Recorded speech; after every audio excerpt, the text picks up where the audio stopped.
ኢትዮጵያ በሚሊዮን የሚቆጠር የዶላር ቢሊዮነሮችን ማፍራት ትችላለች ወይ ይላል። አዎ ትችላለች ይላል በምላሹ የጽሁፉ ባለቤት። የሀገር እድገት በጥቂቱ እጅ ሲታጠር ይቀጭጫል። ሀብት ወደ ብዙሃኑ የሚፈስበት የኢኮኖሚ ስርዓት ሲገነባ ግን የታላቋ ኢትዮጵያ ትንሳኤ እውን ይሆናል። ዛሬ ከፋይናንስ ማሻሻያ እስከ ዘመናዊ ቴክኖሎጂ፣ ከግብርና ሜካናይዜሽን እስከ ዓለም አቀፍ የንግድ ስትራቴጂያዊ ድረስ ኢትዮጵያን ወደ ዓለም አቀፍ የእድገት ማማ ላይ ሊያወጣ የሚችለውን ባለ 27 ነጥብ ታላቅ ፍኖተ ካርታ ይዘንላችሁ ቀርበናል። እንደ ሲንጋፖር፣ ኢስቶኒያ እና ደቡብ ኮሪያ ያሉ ሀገራት የተጠቀሙበትን ሚስጥር ለኢትዮጵያ ብርሃን ሊሆን በሚችል መልኩ በዝርዝር እንመለከታለን። እስከ ቪዲዮ ፍጻሜ ድረስ አብራችሁን ቆዩ። የኢትዮጵያ ኢኮኖሚ ትንሳኤና ስልታዊ የለውጥ እርምጃዎች።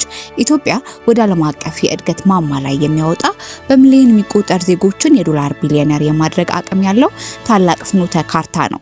ኢኮኖሚው በጥቂት እጅ መታጠፉ የሀገርን እድገት ያቀጭጫል። ነገር ግን ሀብትን ወደ ብዙሃኑ የሚያከፋፍል የኢኮኖሚ ስርዓት ሲገነባ የኢትዮጵያ ትንሳኤ እውን ይሆናል። ፋይናንስና ካፒታሉ ስርዓቱ ካፒታል ገበያ ማስፋፋት፣ ተራው ህዝብ በኩባንያዎች ውስጥ ድርሻ እንዲኖረው ማድረግ ተሞክሮ እንደ አሜሪካ ባሉ ሀገራት ከ50% በላይ የሚሆኑ ዜጎች በአክሲዮን ገበያ ውስጥ ተሳትፎ አላቸው። ኢትዮጵያም ይህን ስታደርግ የሀብት ክፍፍሉ ከጥቂት ግለሰቦች ወጥቶ ወደ ህዝቡ ይደርሳል። የወለድ ነጻ ባንክ አገልግሎት ማጠናከር፣ ለብዙሃኑ ተደራሽ የሆነ ፋይናንስን ማረጋገጥ ተግባራዊ ማሳያ። ማሌዥያ የወለድ ነጻ ባንክን በስፋት በመጠቀሟ በሚሊዮኖች የሚቆጠሩ አነስተኛ ነጋዴዎችን ወደ ኦፊሻላዊ ኢኮኖሚ ስርዓት በማስገባት ለኢኮኖሚ ትልቅ መነቃቃትን ትፈጥራለች። ለጀማሪ ቢዝነሶች ወይም ስታርታፕስ ብድር ዋስትና ያለ ንብረት መያዣ፣ በሐሳብ ብቻ ብድር ማግኘት። የዓለም ተሞክሮ እስራኤል ለወጣቶቿ በሐሳባቸው ብቻ መንግስት ዋስትና የሆነ ብድር እንዲያገኙ በማድረግ ዛሬ በዓለም ላይ በከፍተኛ ቴክኖሎጂ ቀዳሚ ሆናለች። አራተኛ የውጭ ምንዛሬ ገበያን ነጻ ማድረግ፣ የዶላር ጥቁር ገበያን በማጥፋት ህጋዊ ግብይትን ማበረታታት። የቬንቸር ካፒታል ማበረታታት፣ አዳዲስ ሀሳቦች ላይ ገንዘብ የሚፈሱ ተቋማትን መሳብ። ታሪክ የሚያስተምረን በሲሊኮን ቫሊ የሚገኝ ታላላቅ ኩባንያዎች ያደጉ በቬንቸር ካፒታል ድጋፍ ነው። መዋቅራዊና ህጋዊ ማሻሻያዎች ወይም 6 ቢሮክራሲያዊ በቴክኖሎጂ መተካት፣ ሙስናን ለማጥፋትና ስራን ለማቀላጠፍ ተግባራዊ ትምህርት። ኢስቶኒያ 99% የመንግስት አገልግሎቶችን በዲጂታል በማድረጓ ቢሊዮን ዶላር አድናለች። የንግድ ህጉን ማዘመን፣ ለዓለም አቀፍ ግብይት ምቹ የሆነ ህግን መዘርጋት። የስኬት አርያ ሲንጋፖር ህጓን ዘመናዊ በማድረጓ በዓለም ላይ ንግድ ለመጀመር ቀላሏ ሀገር ሆናለች። የታክስን ስርዓት ማቅለል፣ አነስተኛ ግብር በመክፈል ብዙ ግብር ከፋይን ማፍራት። አህዛዊ ማረጋገጫ፣ ጆርጂያ የታክስ መጠኗን በመቀነሷ የግብር ገቢዋ በ10 እጥፍም አድጓል። የንብረት ባለቤትነት መብትን ማረጋገጥ፣ ዜጎች በንብረታቸው ላይ ሙሉነት እንዲኖራቸው ማድረግ። በስዊዘርላንድ የንብረት መብት ጥበቃ ጥብቅ መሆኑ የሀብት ማከማቻ ማዕከል አድርጓታል። በ10ኛ ደረጃ የውድድር ህግ፣ ገበያውን ጥቂቶች ብቻ እንዳይቆጣጠሩት ህጋዊ ጥበቃ ማድረግ ተሞክሮ። በአውሮፓ ህብረት ኩባንያ ገበያውን እንዳይቆጣጠሩ የሚከላከል ጠንካራ ህግም አለ። ግብርናና ኢንዱስትሪ፣ የግብርና ሜካናይዜሽን ገበሬውን ወደ ባለ ሀብትነት የሚቀይር ዘመናዊ ግብርና ተምሳሌት። ብራዚል ግብርናዋን በማዘመን ከዓለም ቀዳሚ ምግብ ላኪ ሆናለች። 12 የኢንዱስትሪ ፓርኮችን ለሀገር በቀል ባለሀብቶች ክፍት ማድረግ፣ የአምራችነትን አቅም ማሳደግ። ታሪክ የሚያስተምረን ቻይና መጀመሪያ የአገር ውስጥ አምራቾችን በማበረታታት ነው ዓለምን የተቆጣጠረችው። የግብርና ምርቶች እሴት መጨመር፣ ቫልዩ አዲሽን፣ ጥሬ ዕቃ ከመላክ ምርት መላክ ተጨባጭ ማሳያ። ኮት ዲቯር ኮኮዋን ወደ ቸኮሌት ፋብሪካ በመቀየር ገቢዋን አሳድጋለች። የመስኖ ልማትን ማስፋፋት፣ በአመት 3 ጊዜ በማምረት ገቢ ማሳደግ። ንጽጽራዊ እይታ፣ ግብጽ የአባይን ውሃ በመስኖ በመጠቀም በበረሃ ላይም ታመርታለች።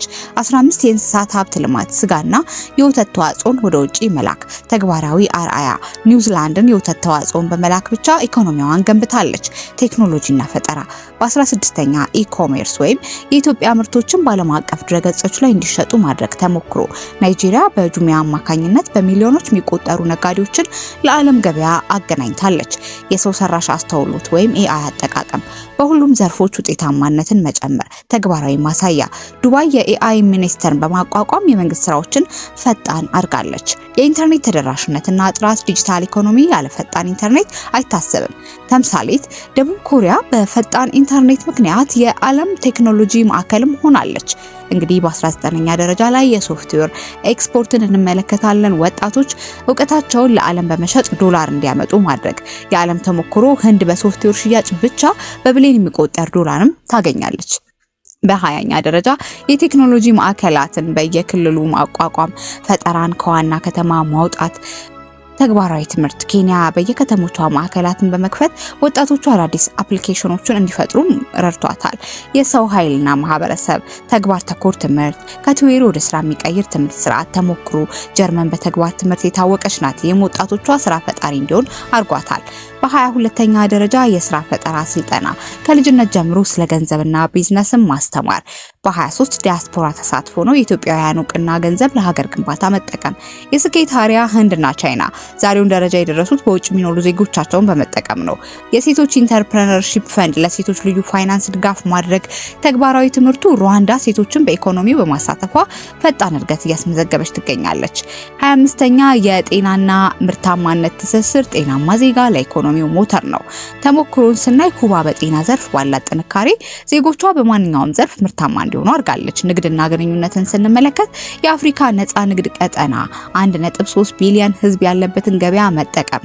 ተምሳሌቱ ደግሞ ደቡብ አፍሪካ ነው። ምርቶቿን በመላው አፍሪካ በማሰራጨትም ትጠቀማለች።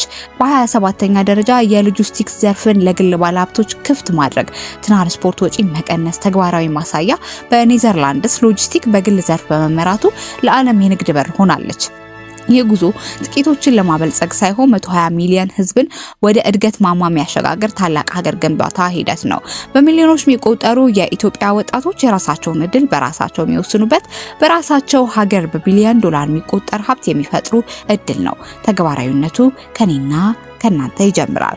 ይህ ጉዞ ጥቂቶችን ለማበልጸግ ሳይሆን 120 ሚሊዮን ህዝብን ወደ እድገት ማማ የሚያሸጋግር የታላቅ ሀገር ግንባታ ሂደት ነው። በሚሊዮኖች የሚቆጠሩ የኢትዮጵያ ወጣቶች የራሳቸውን እድል በራሳቸው የሚወስኑበት፣ በራሳቸው ሀገር የቢሊዮን ዶላር ሀብት የሚፈጥሩበት እድል ሩቅ አይደለም። ምክንያቱም ተግባራዊነቱ ከኛ ስለሚጀምር። በነገራችን ላይ እናንተ ስለዚህ ጉዳይ ምን ታስባላችሁ? ከነዚህ 27 ስልታዊ እርምጃዎች ውስጥ ቀድሞ መተግበር ያለበትና የሀገሪቱን ኢኮኖሚ በአጭር ጊዜ ይቀይራል የምትሉት የትኛው ነው? ሀሳባችሁን በኮሜንት መስጫው ላይ አጋሩን። ቪዲዮን ከወደዳችሁት ላይክ ማድረጋችሁን እንዲሁም ለሌሎች እንዲደርስ ሼር ማድረጋችሁንና መሰል ጠቃሚ ይዘት እንዳያመልጧችሁ ቻናላችንን ሰብስክራይብ ማድረጋችሁን አትርሱ። በነገራችን ላይ እናንተም ከዚህ ውስጥ ይሄ ይጨመር ይሄ ይቀነስ የምትሉትን አጋሩን። እኛ እናስተካክላለንም እንጨምራለንም። በሚቀጥለው ቪዲዮ እስከምንገናኝ ሰላም ቻው።